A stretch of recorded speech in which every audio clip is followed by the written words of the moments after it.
Bismillahirrahmanirrahim. Ini 3.12 ya, Dr. Basri? 3.12. Al-Fasl al-Rabi'. Nah, Al-Fasl al-Rabi' fi anna ad-duwal al-'amma al-istila' al-'azimat al-mulk asluha ad-din imma min nubuwatin aw da'wati haqqin. Baru ni siapa dia? Kata nak tolong baca apa ni ada eh? Ada. Iyalah. Mak nak tolong baca mak. Itulah. Kau mak nak kau wan nak tolong baca tak, dia kata negara-negara yang luas dia punya penguasaannya dan besar kekuasaannya, aslu haddin, dia berasas apa dia Wan? Saya tengah drive, sorry. Wan ada tengah jalan tu dah, tak apalah, tutuplah dulu suara tu. Aslu haddin, asalnya agama, imma min nubuwah, maknanya artinya negara-negara yang luas kuasa dan jajahan takluknya biasanya berasaskan kepada perjuangan agama. Sama ada agama itu agama nabi-nabi atau agama langit ataupun agama yang bukan langit. Wa dzalika li anna al-mulk innama yahsulu bit-taghallub. Kerana kuasa itu boleh diperolehi dengan cara kita mengalahkan orang lain. Wa taghallub innama yakunu bil asabiyah. Dan mengalahkan orang lain itu berasaskan kepada asabiyah wa ittifaqul ahwa' alal mutalabati, dan kerana kesepakatan semua semua perasaan untuk mencari penaklukan itu. Wa jam'ul qulubi wa ta'lifiha innama yakunu bima'unatin min Allah fi iqamati dinihi. Dan untuk mengikat hati-hati, menyatukan, melembutkan antara sesama lain, hanya boleh lakukan dengan adanya pertolongan daripada Allah Subhanahu wa taala dalam usaha menegakkan keagamaannya. Qala ta'ala, "Law anfaqta ma fil ardi jami'an ma allafta baina qulubihim." Kalau kamu membelanjakan semua yang ada di bumi ini, kamu tidak mampu lagi melembutkan ataupun menyatukan hati-hati mereka itu. Okey. Wasirruhu, rahsianya ialah annal qulub idza tada'at ila ahwa'il batil wal maili ila dunya hasalat tanafus wa fashal khilaf. Hati-hati manusia itu bila ada unsur dorongan hawa nafsu, kebatilan dan mahukan kepada dunia, maka berlakulah perlombaan dan tersebarlah khilaf, perbalahan. Wa idzan sarafat ila al-haqqi wa rafadatid dunya wal batil wa aqbalat 'ala Allah ittahadat wijhatuha. Dan kalau sekiranya hati-hati itu, nanti saya nak tutup pintu, cucu dah tidur.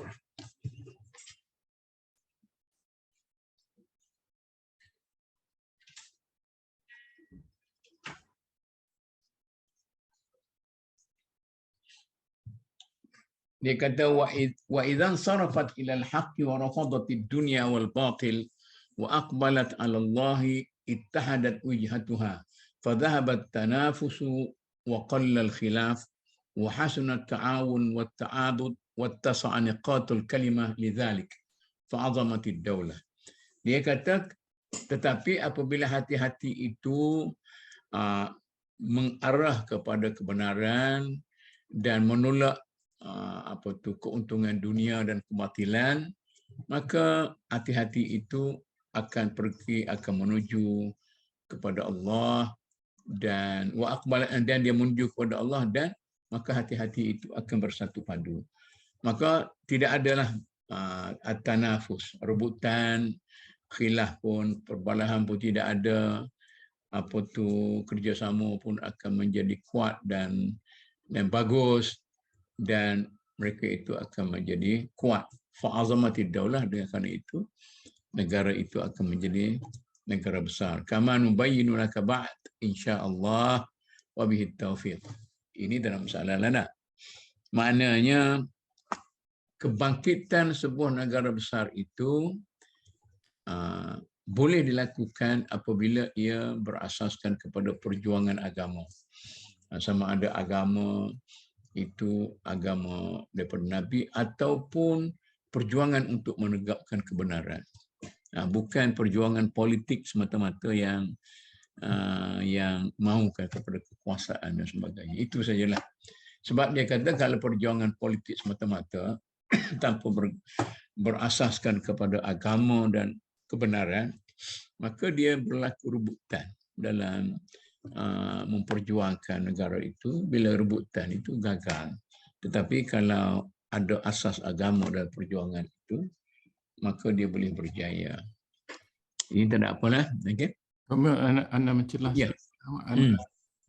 Anda fikir kata bila dalam membicarakan mukadimah ni, Anda rasa banyak orang bila bincang, tak kisahlah sama ada golongan yang beragama ataupun tidak, yang nak khusus melihat Ibn Khaldun ni, semula daripada tulisan sebahagian ni dia jelas bahawa bukan asabiyah semata-mata yang dimaksudkan. Ya.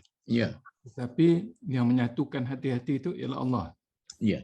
Jadi ana rumuskan bahawa memanglah Ibn Khaldun menegaskan bahawa ini kerja Allah. Maknanya memang dia membicara dari sudut Islamik lah.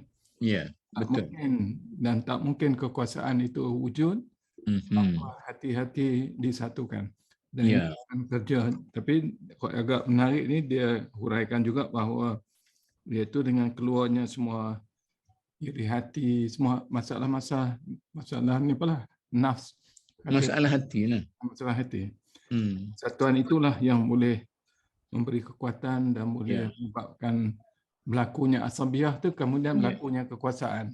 Wallahu a'lam. Betul. Yang poin dia ialah menegaskan Ibn Khaldun membicara bukan luar daripada rujukan nas. Ya, betul. Okey. Kemudian dia pergi kepada fasal yang seterusnya. Ini dia cuba imbangkan apa yang dia sebut tadi. Dia kata anna da'wat ad-diniyah tazidu daulah fi asliha quwwatan ala quwwati al-asabiyyah allati kanat laha min adadiha. Dia kata yang dakwah agama itu dia boleh memperkukuhkan negara yang pada asalnya dia boleh memperkukuhkan lagi negara yang pada asalnya terdiri berasaskan kepada asabiyah. Itu dia macam dia kata ada hubung kait juga antara agama dengan asabiyah itu. Wasababu bidzalika kama qaddamnahu inna sibghata ad-diniyah tadhhabu bitanafusi wat-tahasudi alladhi fi ahli al-asabiyah wa tafrudu al-wajhatu ila al-haqq wa tufridu al-wajhatu ila al-haqqi fa idza hasala lahum al-istibsaru fi amrihim lam yaqif lahum syai'un li'anna al-wajha wahidah. Dia kata kita katakan sifat agama atau sibrah diniyah itu maknanya warna agama itu ataupun kita panggil apa? Maknanya keagamaan itu sendirilah tudhibu bitanafus wat tahasud. Tadhhabu bitanafus wat tahasud alladhi fi ahli asabiyah. Dia kata sifat keagamaan itu dia akan hilang bila ada rebutan, dengki-mendengki antara satu sama lain di kalangan ahli asabiyah. Wa tafridul wijha il haqqi fa idza hasala lahumul istibsaru fi amrihim lam yaqif lahum syai'un li anna al wijha wahidah. Jadi kalau tidak ada perbelahan-perbelahan seperti itu, maka mereka itu akan menjadi satu kerana hala tujuannya adalah satu. wal matlub mutasawin indahum wa hum mustamitun alaihi, dan apa yang ditujukan sama di antara mereka itu, dan mereka benar-benar memperjuangkan apa yang satu yang sama-sama dituju itu. Wa ahlud daulati allati hum talibuha wa in kanu ad'afuhum fa aghraduhum mutabaniyah bil batil wa tukhadhiluhum li taqiyatil maut hasil fala yuqawimunahum wa in kanu akthara minhum. Tetapi kalau sekiranya mereka memperjuangkan apa yang mereka tahu itu, mereka mahu itu, walaupun ramai, tetapi kalau mempunyai objektif yang berbeza, yang berasaskan kebatilan, mereka akan dilemahkan oleh takut kepada mati. Mereka tidak memberi tentangan yang kuat, walaupun bilangan mereka itu sangat ramai. Bal yaghlibuna alaihim wa yu'ajilumul fana bima fihi min at-taraf wa dhulli kama qaddamna. Ini mereka akan dihancurkan oleh kemewahan apa semua sekali.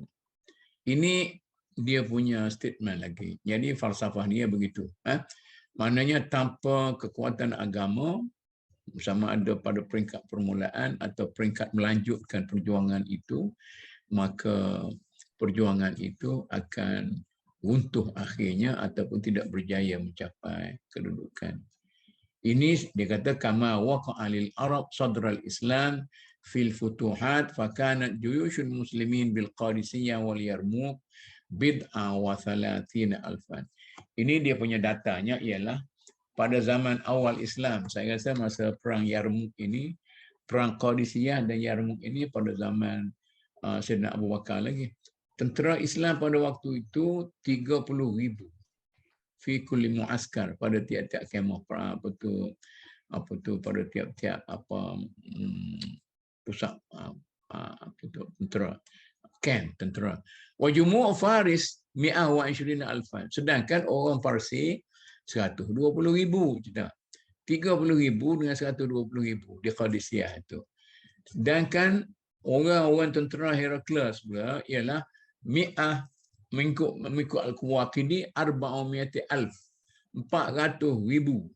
Jadi 30,000 dengan 400,000.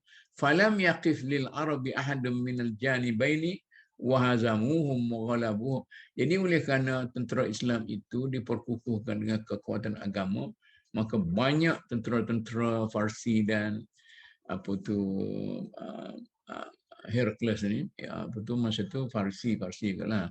Maka mereka itu tidak dapat menahan kemarahan tentera Islam. Wa'tumira dzalika aidan fi daulatil mutunati wa daulatil muwahhidin. Faqat ini semuanya ini saya minta izin supaya kita tidak terus membaca data-data ini. Itulah satunya orang Arab lawan Al-Furs di Qadisiyah. Kemudian kes yang keduanya ialah negara Muwahhidin yang kita tahu satu kebangkitan Islam zaman Muwahhidin ini, tapi caranya ialah kasar. Ini yang berlaku di Morocco di sebelah sana. Kemudian dia nak ceritanya bagaimana wayasirul ghalabu ala nisbatil asabiyyah wahdaha duna ziyadatid din fataghlabu ad-daulatu man kana tahta yadiha minal asaibil mukafa'ati laha aw zaidil quwwa alladhina ghalabathum bimudha'afid din wal. Maknanya di sini pun dia kata perjuangan yang disokong oleh dasar-dasar keagamaan, dasar perjuangan agama itu akan sentiasa menjadi lebih kuat berbanding dengan perjuangan yang tidak mempunyai latar belakang agama. Begitu juga Al-Muwahhidin fi Zanana. Begitu juga. Tok Mut. Ya. Saja kan. Tak apalah, kita dah ada prinsip betul.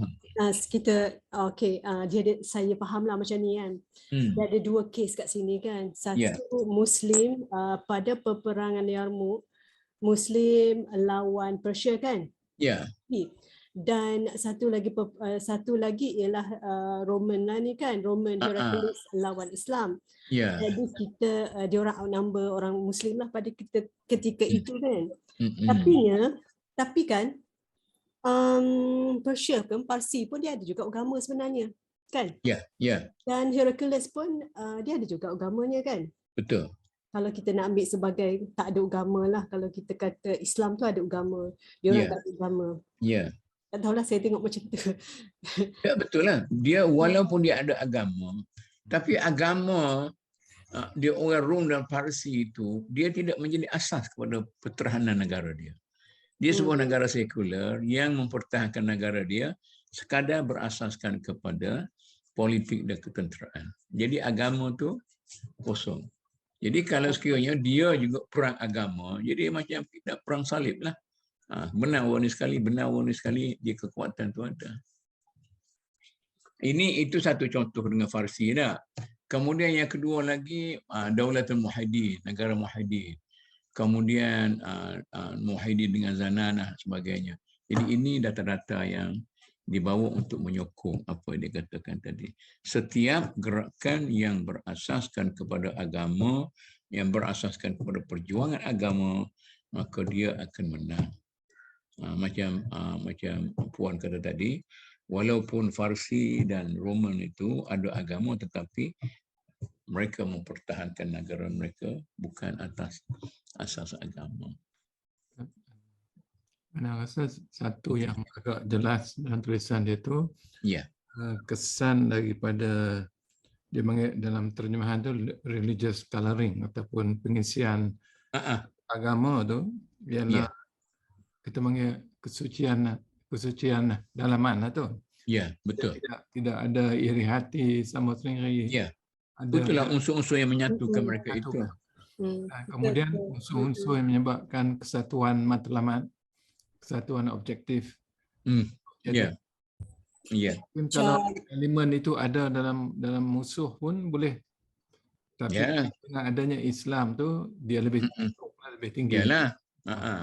Maknanya kalau mereka itu menggunakan semangat agama juga, mereka akan dapatlah. Tapi bila bertembung sama agama, itu atas pertolongan Tuhan lah. Okay, kalau dia antara church dengan church yang iri hati tu tak boleh. Ya. Jadi kan kalau macam kita, jadi jadi kalau macam kita pun, walaupun kita kata sekarang kan keadaan sekarang, walaupun kita kata kita Islam, tapi kalau Islam itu perjuangan tidak, orang kata apa, orang Islam yang berjuang tidak atas dasar iman. Saya rasa samalah juga dengan Parsi dengan Heraclius Roman tu. Kan? Kalau berjuang bukan atas asas iman. Sebab tu dia apa yang fasa sebelum ni ialah yang menyatukan hati itu ialah Allah. Kerana perjuangan itu agama. Tuhan akan tolong. Jadi kalau orang kata apa kita masuk perang bukan kerana Allah, maka itu adalah bukan berasaskan iman. Ya. Betul kan? Yalah. Kalau saya kata ialah kita kata in a way kan, kita kata religious kan. Tapi religious ni ada tahap ialah kita orang kata apa desakan hati oleh iman ataupun desakan hati oleh kerana pemimpin. Ya. Oleh kerana sesuatu. Kerana sesuatu. Sebab banyak perkara yang boleh mengganggu kemurnian niat dan objektif perjuangan itu. Benda sikit sangat dia boleh ganggu dah. Nabi kata kalau sesiapa yang dalam peristiwa hijrah tu, siapa yang berhijrah dia akan masuk syurga kan. Tetapi kalau dikotori oleh sikit saja, oleh dia kata macam man hajara, siapa dia berhijrah untuk keuntungan dunia sikit, ada terlintas untuk pergi berniaga ataupun terlintas untuk ikut seorang wanita yang dia cintai di Mekah, maka batal dia punya apa tu. Itu kita kena hati-hati, walaupun kita cogan kita ialah Islam, tetapi dari segi perjuangan kita pastikan bahawa orang kita itu benar-benar berjuang kerana agama dan kerana keimanan kepada perjuangan Islam. Dalam intipati dalam apa yang Ibn Khaldun kata tu memang elemen-elemen ruhiyah, elemen-elemen dalaman. Tapi pada masa yang sama elemen yang dia ketengahkan juga, contoh macam mutual jealousy, iri hati, dan tak mau concentrate mengenai kebenaran perjuangan seperti itu mungkin luar sikit daripada kejernihan hati, termasuk juga kita kesucian dalam kita berjuang tu bukan untuk nak berjuang tu mencari atas kebenaran, berjuang tu bukan untuk nak jatuh semangat sendiri, iri hati. Betul. Itu elemen agak luaran sikit lah, tapi dalamnya kekuatan roh lah, kekuatan hati. Kekuatan rohani lah. Itu. Jadi kalau kita nak ini saya pun mana nak buat bila kita nak memperjuangkan Islam, kalau sekiranya perjuangan Islam kita tu benar, tidak berbangkit soal berlaku krisis dalaman. Kerana objektif orang tu sama ke depan. Jadi kalau masih dalam satu grup tu, misalnya, saya contohlah dalam MDN ini, kalau masih lagi ada kecekcokan dalaman di antara ahli dia, antara grup-grup dalam tu, maka artinya kita belum lagi menjadikan akidah Islam sebagai perjuangan kita. Itu yang sangat menakutkan. Kita rasa kita dah berjuang Islam dah. MDN ini, majlis, apa-apa semua sekali, dakwah Islam. Tiba-tiba orang kita sama kita masih lagi ada dikotori oleh benda-benda macam tu. Jadi tidak ada kejayaan lah. Anda teringat Datuk, kalau kita balik pada Imam Salbana punya ialah wahdatul fiqh, wahdatul iman, betul. wahdatul betul. Kesatuan roh, itu semua dan kesatuan fikrah. Waktu ditanamkan pentingnya ada wahdatul fiqh. Betul. Mungkin elemen yang sangat penting lah yang kena ada sepanjang perjuangan. Betul. Jadi maknanya perlu ada orientasi yang sangat intensif dan reorientasi. Jadi sentiasa berlaku ongoing punya proses orientasi itu. Sebab kadang-kadang hati manusia ni dia digugat oleh rasa bangga, rasa lupa, dia digugat oleh perasaan macam tu. Jadi mungkin dia tak dapat nak capai dia punya apalah. Okey. Orang lain macam mana ni? Akhir. Kalau kita balik kepada sirah pun kerja Rasul dia buat begitu. Dia peringat berlakunya konflik sikit antara Aus dan Azraj, antara Ansar dengan Muhajirin. Rasulullah akan intervene dan bagi tahu tujuan matlamat kita. Betul. Dan mana dalam haji wida tu kan? Dia bagi satu. Maknanya tak payahlah duduk kelahi sama sendiri, berbulatkan perjuangan apa semua sekali. Jadi itulah perjuangan ni tidak akan menang kalau tidak ada keberkatan itu ya. Okey dah. Jadi seterusnya itu ialah dia kata waqad waqa'a hadza li Ibn Qisi Syekh Sufyan. Ini dia punya data.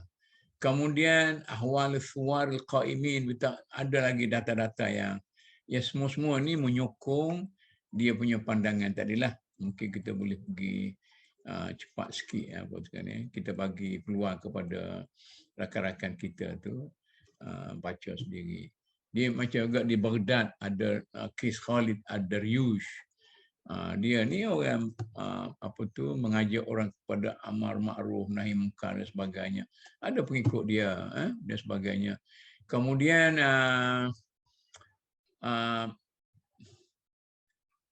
dia pergi, dia kata wa nazala qasr tahir wa takhadha diwan wa tafu bi Baghdad wa mana kull man akhafa al-marra wa mana al-khifar ta'ula ash-shitar. وقال له خالد للدريوس أنا لا أعيب على السلطان فقال له سهل لكني أقاتل كل من قال الكتاب. Ini semua-semuanya ini data-data yang menunjukkan bahawa kesatuan itu hanya dapat dicapai apabila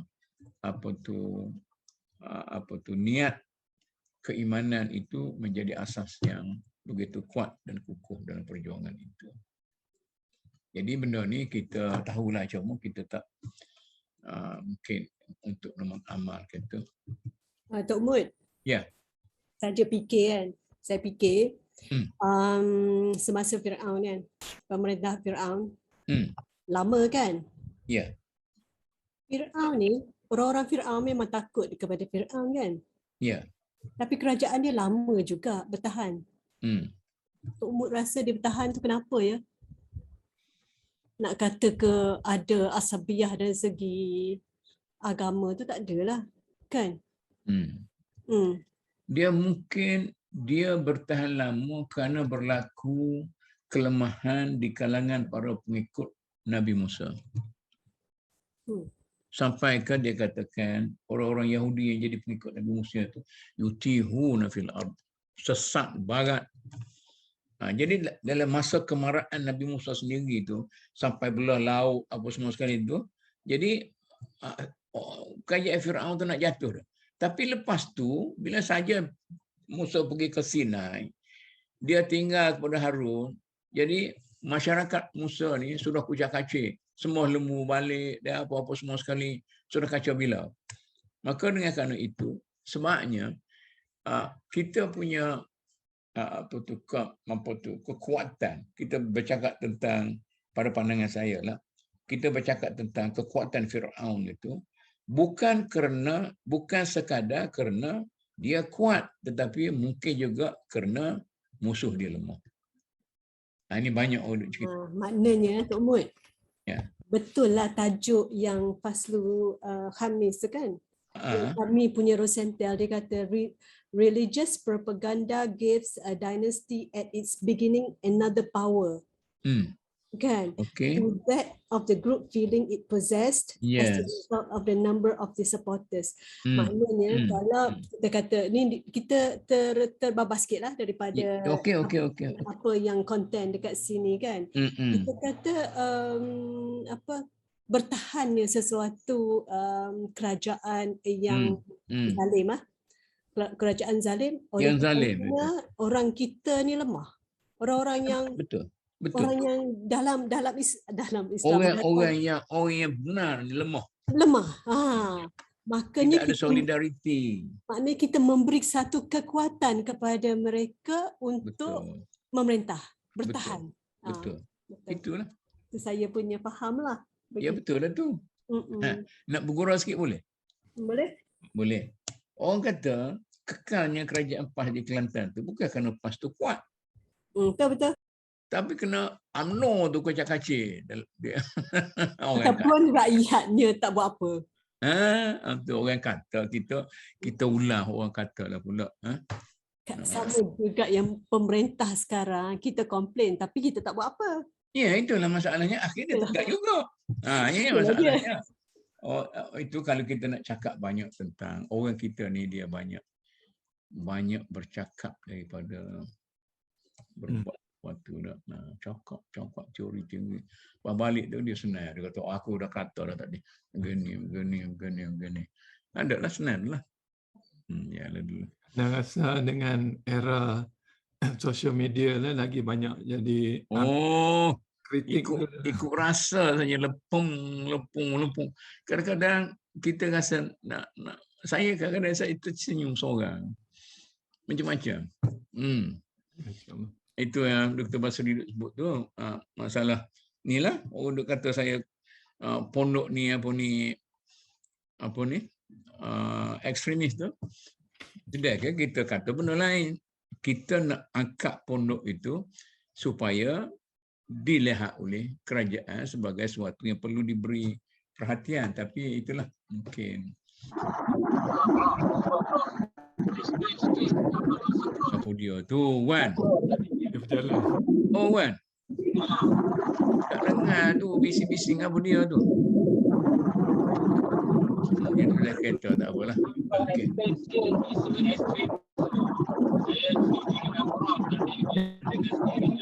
Tak dengar.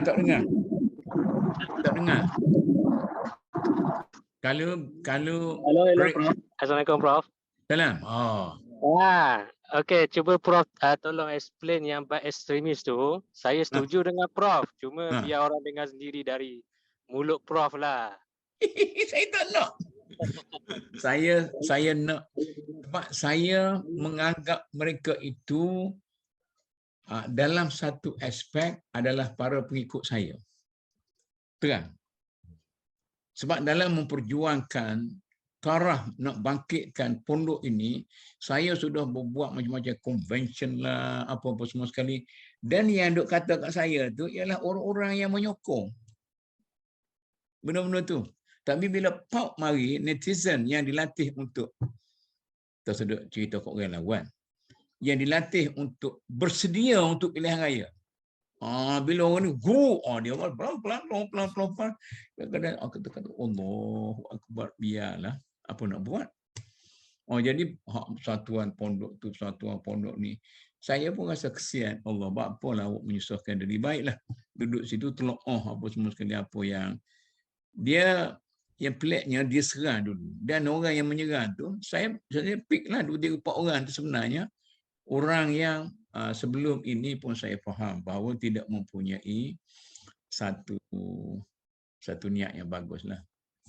Saya tak boleh sebut, itu orang panggil fitnah pula tu. Orang ni 1, 2, 3, 4. Jadi membangkitkan. Ada juga orang jenis action. Cukup tu kan? Wan? Cukup tu. Saya cuma bagi saya lah, cuma sebab untuk menyokong apa yang Prof saya mungkin tak tahu apa yang Prof masukkan sebenar, sebab saya dengan Prof pun tak lama lah saya di Ibn Khaldun ni. Dan perhatikan memang pondok ni, diorang ni macam tidak mahu untuk cabar diri mereka dengan membuka aliran-aliran lain lah. Dengan melihat Ibn Khaldun pun nak dikaji di pondok dan sebagainya. Dia bawa hujah yang kita tak, dia nak contohnya nak bercakap tentang kewangan, bercakap tentang ekonomi, politik, tak boleh hanya merujuk kepada kuning diorang saja. Bila saya bawa hujah tu, diorang tak boleh ni. Kemudian ingatkan bila kita berhujah, mereka akan bawa inilah perubahan, tapi macam tak ada apa kan. So macam saya setujulah dengan Prof. Betul. Menghabiskan masa dan memperluaskan perbalahan. Baiklah kita duduk diam. Orang kata wa idza khasama fajara. Bila berbantah jadi tak tahu, okeylah, okey. Saya redha apa nak kata-kata lah. Redha. Setengah kata saya ni dah pendek umur dah, ataupun saya ni macam-macam. Saya semua tak ambil kira, saya tak ada masalah. Saya sekadar berjuang setakat yang saya mampu. Yang di luar pada kemampuan itu tak saya. Tak kan? Okeylah. Tadi ada orang telefon nak tolong pertahankan, tolong pertahan tak apa. Sampai dia pertahan pun tidak ada orang akan dengar, kecuali apabila sampai suatu titik macam belum ni saya duk tegur balah antara ahli sunnah dengan Wahabi. Orang Wahabi pun kurang seronok, orang ahli sunnah pun kurang seronok. Tapi lepas tu adalah juga orang, sorry, saya tak faham. Saya okeylah, cukup sekat tu lah. Wah. Kita tengok dalam kami punya change kan. Biasa benda tu dia macam dia kelai dan dia akan reset kan, dia ada cycle kan. Dia kelai dia reset, tapi apa ni yang gain adalah public macam kami lah, yang perhati, yang macam kita kan, yalah kita jangan anggap public ni bodoh kan, bodoh. Dia orang perhati tapi dia orang tak kata apa pun. Kan? Jadi kita anggap dalam masyarakat ni memang ada yang kita pun saya selalu setujulah dengan Ustaz Kamil kan, selalu dia kata yang apa tu, kita doalah supaya kita sentiasa orang kata apa, berada di jalan yang benar kan, tunjuklah kita yang hak tu hak kan, wa arina haqqa kan. Doa tu kena sentiasa baca. Tapi bagi saya lah kadang-kadang chaos ni kan, dia akan berlaku walau macam mana pun. Yalah. Ya kan, dia akan sampai satu titik di mana kita punya dalam pertempuran itu, battle tu, kita susah nak cakap siapa menang dan siapa kalah. Tetapi di luar battle itu, kita dah win banyak. Kan? Gini saya Puan, biarlah kata saya kalah, tak apa. Ustaz Kamil ni dia lebay. Saya tak fikir siapa menang, siapa kalah. Jadi kebenaran itu pakat-pakat carilah. Cuma mungkin saya kata saya akan nak modify sikit perjuangan saya untuk kebangkitan pondok ni. Mungkin dia punya khalayak dan komuniti mungkin tidak boleh ikut tempo yang saya lalui.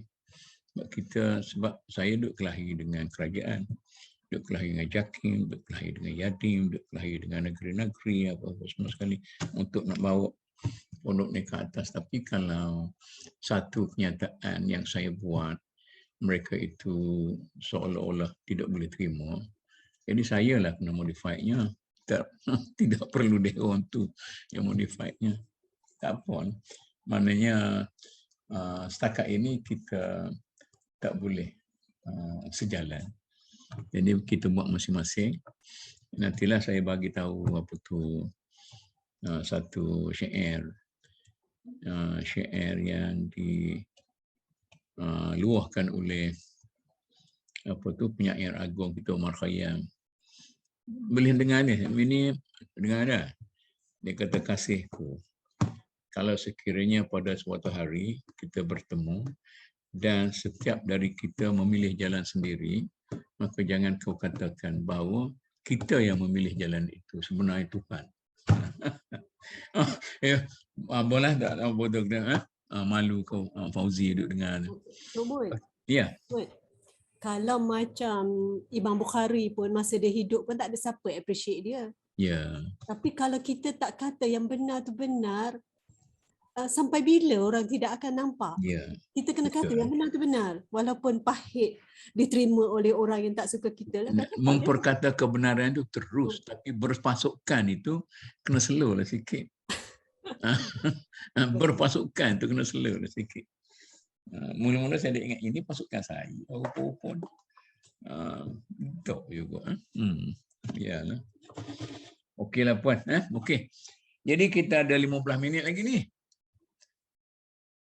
Yang ni rasa boleh kita baca satu fasal lagi nah.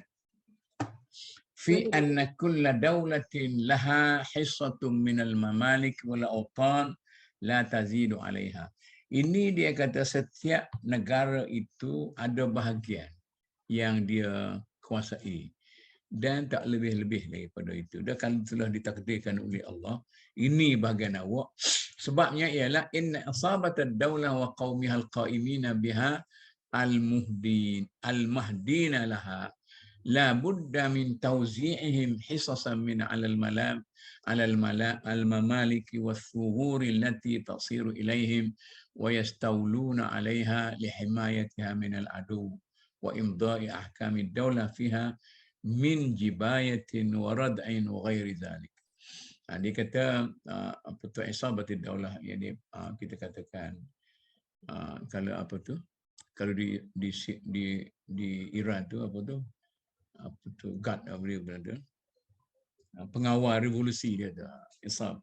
Pengawal revolusi dia dan orang yang mempertahankan negara itu la budda min tawzi'in hisasan 'alal mama. Jadi mereka itu perlu kita bagi kepada daerah, bagi kepada, jadi masing-masing ada ruang masing-masing untuk jaga. La budda min tawzi'ihim hisasan 'alal mamalik wath-thughur allati tasiru ilaihim ويستولون عليها لحمايتها من العدو وإمضاء أحكام الدولة. Nak pungut cukai ke, nak kawal ke dan sebagainya, semua disektorkan.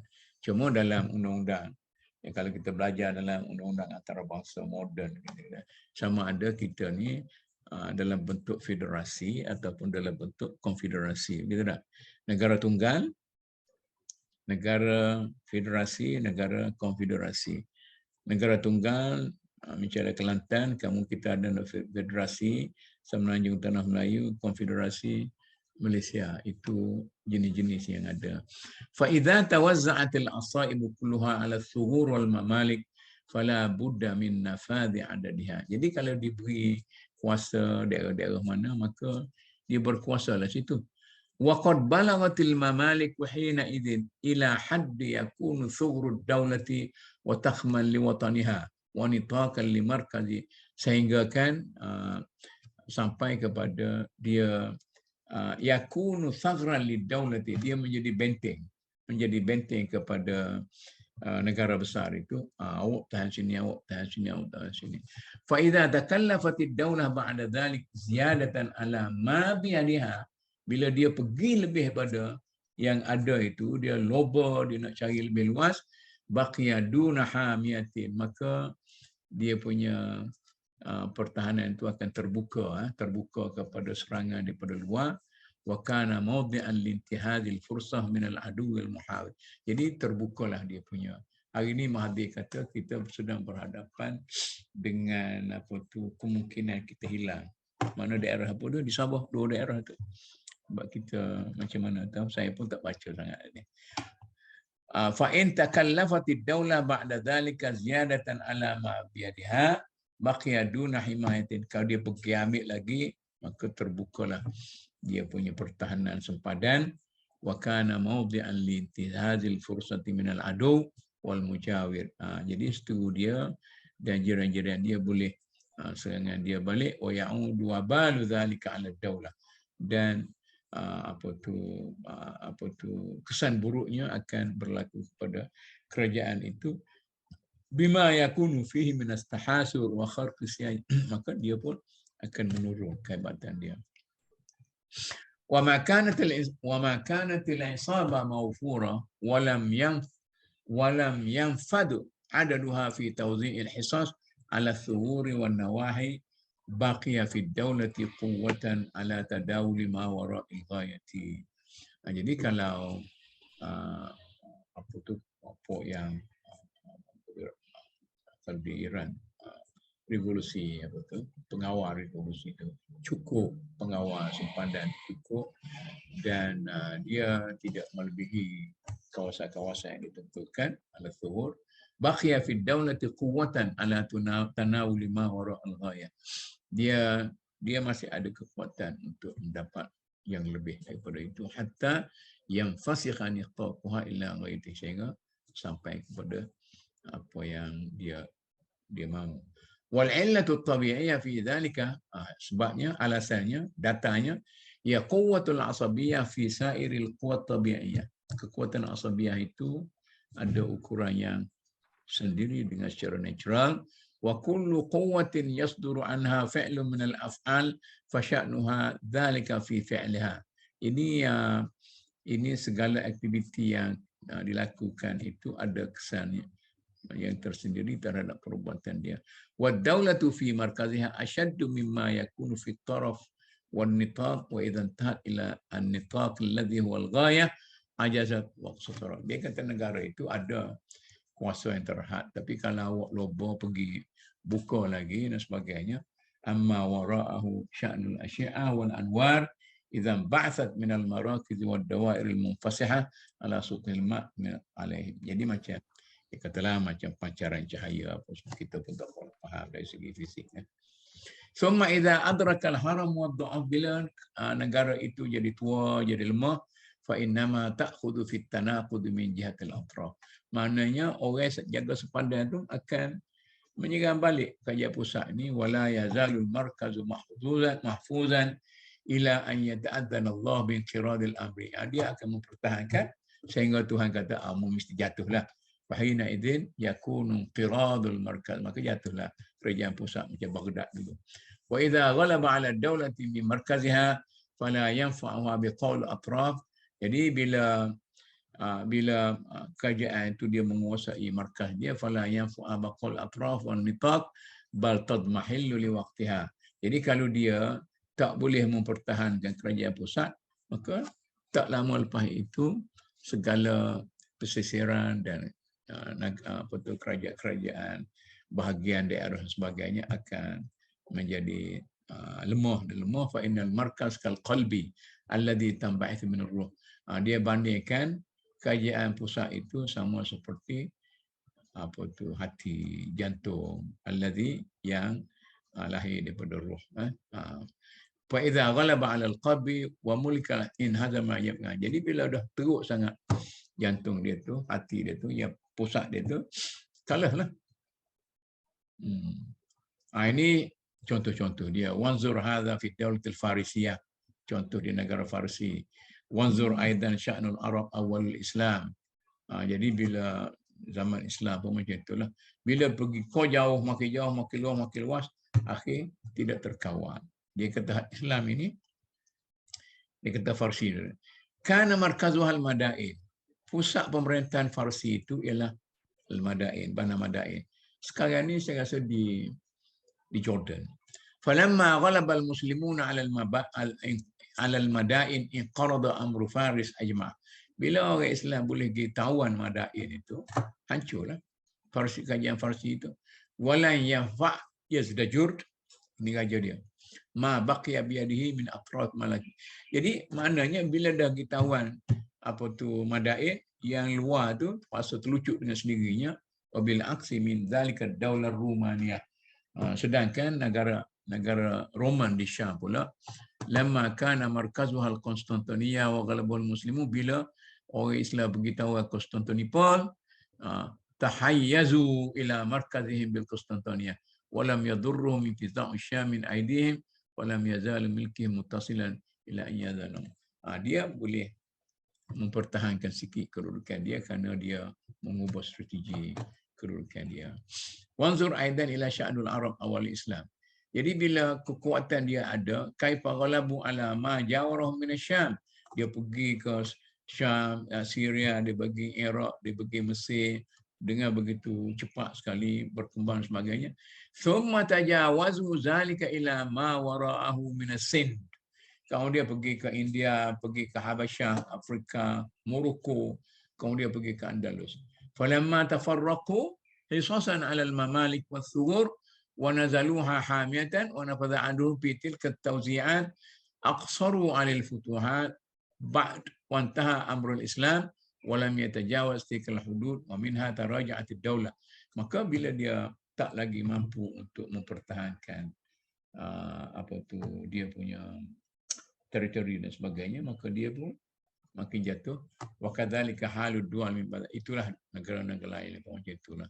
Itu yang dikatakan mungkin maknanya dia kata negara yang tidak begitu cermat mengatur strategi perluasan kuasa dan daerah, akan akhirnya menerima akibat dia akan terlucut dan jatuh daripada kedudukan dia. Okey, Syah, ada apa nak kata ni? Ana sambil Ustaz dah baca tu, Ana dah lihat dari satu sudut yang mungkin agak berlainan sikit. Ana sedang memikirkan bagaimana Ibn Khaldun menyampaikan dia punya new science, sains baru. Kerana sumbangan Ibn Khaldun ni dilihat juga sebagai satu breakthrough atau satu pendekatan mengemukakan sains baru. Tadi kita lihat hujah dia menggunakan Nas, Quran. Kini yang dalam fasa ni dia menggunakan hujah. Cara urutan penyampaian dia tu, dia meletakkan prinsipal dulu. Ya, betul. Prinsip dia kaitkan dengan tabi'i atau natural science. Konsep sentral dan sejauh mana kuasa tu, sejauh mana yang guna lampu tu boleh pergi segitu. Jadi dia dan dikaitkan dengan bahawa ada kepusatan. Kalau jumlah pengikut, supporters dan juga pendukung ramai, maka dia punya kuasa boleh spread out. Tapi dia boleh spread sekadar berapa ramai supporters. Jadi, sebab tu kita lihat konsep Rasul latih, kemudian bila nak hantar gubernur dia akan interview kan. Bila kamu pergi macam mana you akan buat hukuman. Dia kata rujuk Quran. Kalau tak ada Quran macam mana dalam hadis? Ya. Kalau tak ada hadis macam mana ijtihad? Dan kalau tak ada dari Rasulullah kata alhamdulillah baru diutuskan sebagai perwakilan atau gubernur. Jadi konsep ni dan kemudian Ibn Khaldun menunjukkan dalam dia punya pengamatan sejarah bagaimana bukti-bukti, jadi evidence lah untuk mengesah ataupun mengesahkan dia punya prinsip hujah. Betul. Jadi yang menarik ialah pendekatan akademik atau pendekatan hujah yang agak satu mungkin berbeza lah. Macam sebelum tu banyak tulisan-tulisan sirah, tulisan sejarah begitu simple, simplistik. Hanya buat cerita ataupun by words of mouth kan, tidak. Tapi Ibn Khaldun dia buat sikit perhatian, dia buat rumusan, dia menentukan dia punya rumusan prinsip, kemudian dia membawa balik pada contoh-contoh untuk mengesahkan prinsip. Betul. Jadi rasa sumbangan ini besar dari segi cantik. Jadi satu sains baru dalam pengkajian budaya dan pengkajian sejarah, pengkajian tamadun. Wallahu a'lam. Betul. Jadi maknanya dia nak buat kenyataan itu, dia sudah lumat dengan data-data tadi, tafsir data semua. Tapi tak tahulah Wan macam mana dia buat tesis dia. Tirulah Wan Ibn Khaldun ni. Buat kenyataan yang sudah mana kita sudah begitu yakin dengan dia punya kesimpulan, barulah kita bawa data 1, 2, 3, 4, 5 dan itu. Ini kadang-kadang kita tulis tesis, kita cerita panjang-panjang ke sana, lepas tu kita buat kesimpulan. Itu mungkin tak berapa comel lah. Ini PhD ni level ni. Itulah. Ini bukan level, ini new science. Betul. Tapi kalau kita bawa satu kenyataan tidak dikukuhkan dengan data, kemudiannya kita dianggap sebagai satu andaian yang tidak mempunyai data. Nah, tapi kalau kita bawa data-data dulu, kemudian kita buat sikit, kita dianggap sebagai kita ada banyak data tapi tak pandai nak analisis.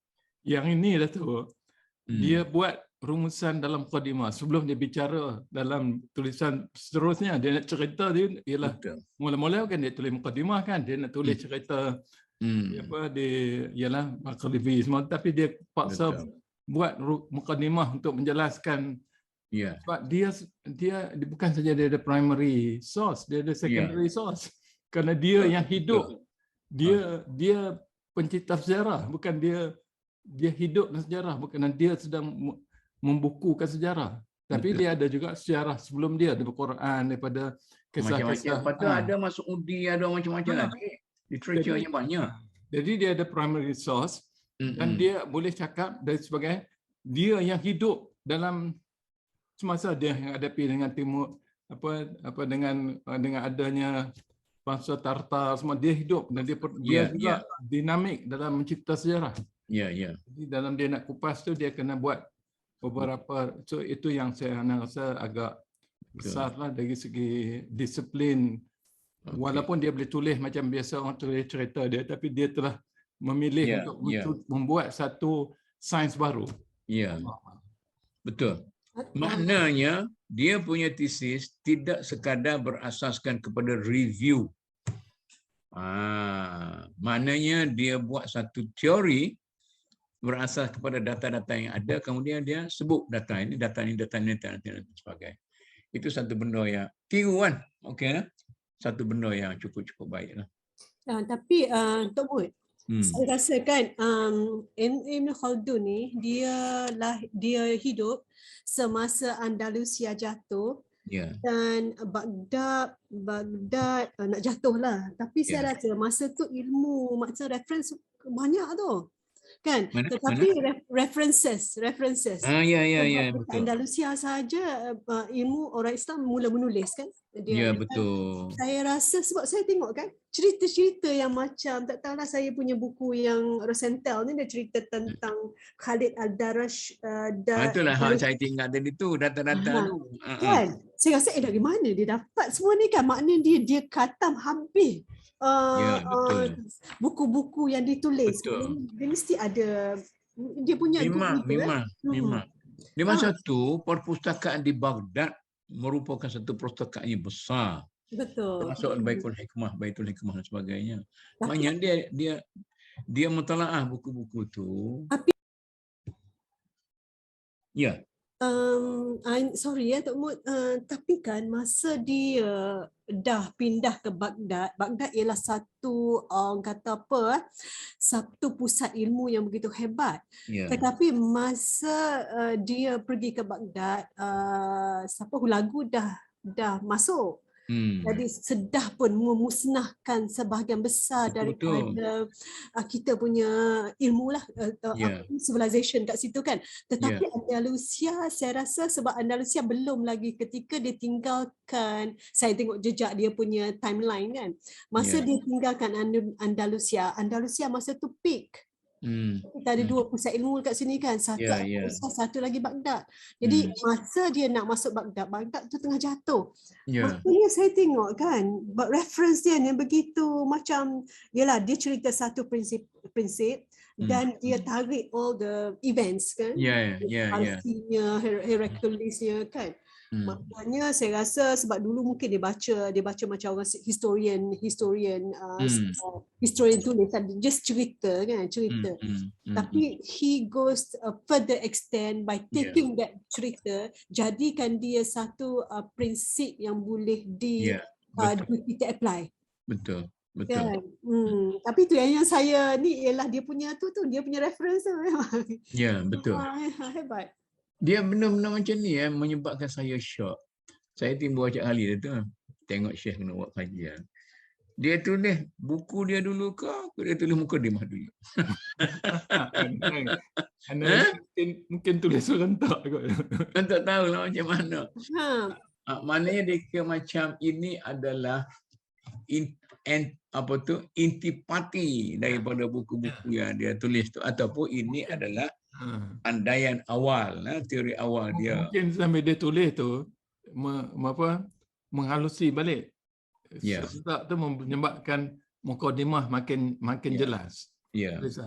Dan mukadimah ni pun ada juga pertemuan, ada yang panjang pendek, kerana orang dulu dia tulis ada yang longer version, shorter version kan. Sebab tu dia ada juga yang versi yang lebih panjang yang pendek. Sebab dia kadang-kadang mereka tambah dengan tulisan. Nanti ada data lah. Tapi Tok Mut, yalah Ustaz Kamil ni kan, set-set dia orang memang mengajar mujadid ya, orang-orang yang mujadid lah. Dia orang ni kan macam Ibn Taymiyah memang sharp dia punya otak kan. Dia boleh katakan dia macam kita panggil Imam Nawawi kan. Dia punya menulis tu memang hebat kan. Imam Nawawi dia meninggal muda sangat, tapi penulisan dia supersede umur dia. Jadi saya fikir kan macam Ibn Khaldun ni, kalau kita nak bandingkan dengan lain-lain lah kan. Mungkin Ibn Khaldun dia macam masa dia menulis tu berbagai-bagai apa orang kata macam mana sebab saya fikir pada masa yang sama dia travel tau. Macam kita kalau travel, kalau kita lah macam Tok Mut belakang Tok Mut tu banyak buku kan, Tok Mut simpan situ. Bayangkan Tok Mut travel, macam mana Tok Mut angkat buku-buku yang karangan itu? Kalau learn ni kita bawa komputer. Kan? Tapi masa dia 2-3 kali saya nak tinggal di kapal terbang. Di Turki, di Amsterdam. Orang panggil dia, kita duduk galik duduk. Tok Mut, saya teringat cerita Al-Ghazali kan. Imam Al-Ghazali semasa dia unta dia yang dipenuhi oleh buku-buku dia dirompak. So Imam Ghazali pergi nego lah dengan perompak itu nak bagi dia balik. So ketua perompak tu kata, kalau awak tak ingat apa yang awak tulis, tak guna. Kan? Maka lepas itu dia memorize semua apa yang dia tulis. Makanya macam dulu-dulu saya kan bayangkan macam mana dia orang ini menulis pada masa yang sama dia travel. Mungkinnya berapa unta dia bawa dia punya. Yalah, betul. Jadi macam Imam Bukhari kan, dia pergi buat penyelidikan hadis. Satu hadis tu dia pergi seluruh negara nak pastikan taraf hadis tu. Jadi itu dia jupuk ni macam-macam. Saya rasa kekuatan orang dulu mungkin ada, sebab kita sekarang ni kita ada kapal terbang. Itu kekuatan kita tak? Mereka tu ada alternatif. Orang kata Tok Guru Bacok tu, bila dia boleh angkat kereta jatuh dalam parit tu, kuatnya dia. Tapi sekarang ni tak boleh angkat lah sebab ada bulldozer tu. Itu mungkin Tuhan bagi kekuatan. Mungkin begitulah Kuk. Mana baru terfikir, mungkin setelah kita analisa Muqaddimah ini, maka tak heran memang Ibn Khaldun dikata oleh semua sebagai genius. Ya. Ialah seorang yang menjangkaui masa dia. Dia orang masa dia pun takkan faham dia sangat. Betul. Dianya ni. Jadi tidak mengherankan macam mana pada pengkaji sekarang yang secara jujur akan mengatakan Ibn Khaldun lah sebenarnya penemu kepada banyak sains baru. Ya, betul. Antropologi, sosiologi, economics. Sebab tu dia kata malah dia lebih awal daripada Adam Smith. Ya. Sosiologi dia ya father of sociology. Jadi itu yang anda rasa dan dia juga menjadi rujukan masa ketika dia pun dia boleh jadi konsultan ataupun penasihat kepada ketua-ketua. Hanya orang yang atasan boleh nampak hargai kebolehan Ibn Khaldun ini. Ya. Dan kita faham dari sejarah Ibn Khaldun pula tak difahami sangat oleh orang Arab. Ya. Kerana dia pengkritik dan juga dia penganalisis sejarah orang Arab. Jadi dia masa nak mengatakan bahawa Arab yang kita panggil yang hidup yang dalam keadaan susah payah itu lebih baik daripada Arab yang mewah ni. Ya, betul. Jadi itu mungkin tak diselesa lah setengah orang yang dah negara Arab. Yalah. Itu yang Turki mula nampak, kerana orang Turki nampak dia mula nak jatuh tu.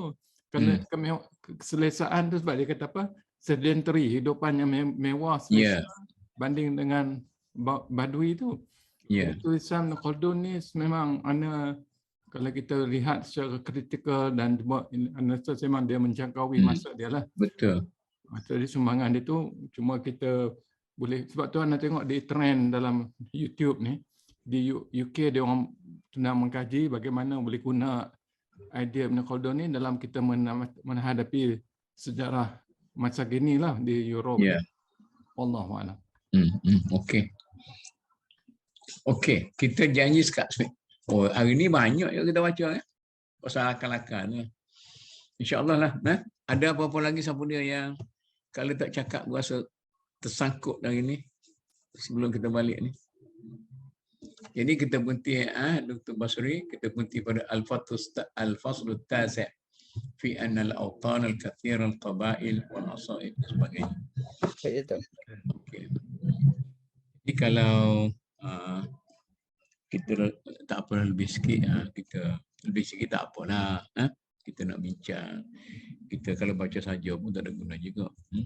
Okey, dengan itu tamat kelas kita hari ini. InsyaAllah kita jumpa lagi pada minggu yang akan datang. Wabillahi taufiq. Wassalamualaikum warahmatullahi wabarakatuh.